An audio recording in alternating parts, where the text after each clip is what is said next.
ஷென்கன் பகுதிக்கு வெளியே உள்ள நாடுகளுக்கு ஜெர்மன் விமான நிலையங்கள் வழியாக பயணிக்கும் இந்தியர்களுக்கு இனி விமான நிலைய இடைவெளி விசா தேவையில்லை என அறிவிக்கப்பட்டுள்ளது. பல பயணிகள் பயணங்களை எளிதாக மாற்றக்கூடிய இந்த நடைமுறையை ஜெர்மன் அரசாங்கம் கடந்த 3ஆம் தேதி அறிமுகப்படுத்தியது. முன்னர் இந்திய பயணிகள் இடைநிறுத்தத்திற்காக மட்டும் ஜெர்மன் விமான நிலையத்தில் தங்கியிருந்தாலும் அவர்கள் அதற்காக 90 யூரோக்களை செலவிட வேண்டியிருந்தது. இப்போது இங்கிலாந்து அல்லது அமெரிக்கா போன்ற நாடுகளுக்கு ஜெர்மன் வழியாக பயணிக்கும் பயணிகள் இந்த விசா இல்லாமல் பயணிக்க முடியும். இதேவேளை பயணிகள் ஒரு ஷென்கன் அல்லது நாட்டில் இருந்து மற்றொரு ஷென்கன் அல்லாத நாட்டிற்கு சென்றால் மட்டுமே இந்த புதிய விதி பொருந்தும். உதாரணமாக டெல்லியிலிருந்து ஜெர்மனியின் பிராங்க்ஃபர்ட் வழியாக லண்டனுக்கு பயணிப்பதற்கு இனி இடைவெளி விசா தேவையில்லை. இருப்பினும் இந்திய பயணிகள் ஒரு ஷென்கன் நாட்டிற்கு நுழைந்தால் அவர்களுக்கு விசா தேவை.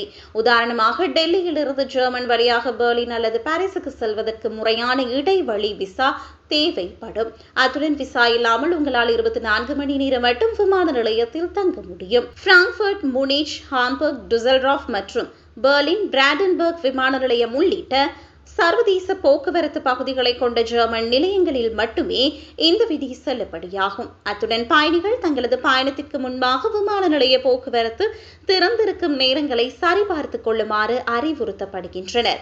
இதேவேளை இந்த விதி இந்தியர்களுக்கு மட்டுமே பொருந்தும் என்பது குறிப்பிடத்தக்கது.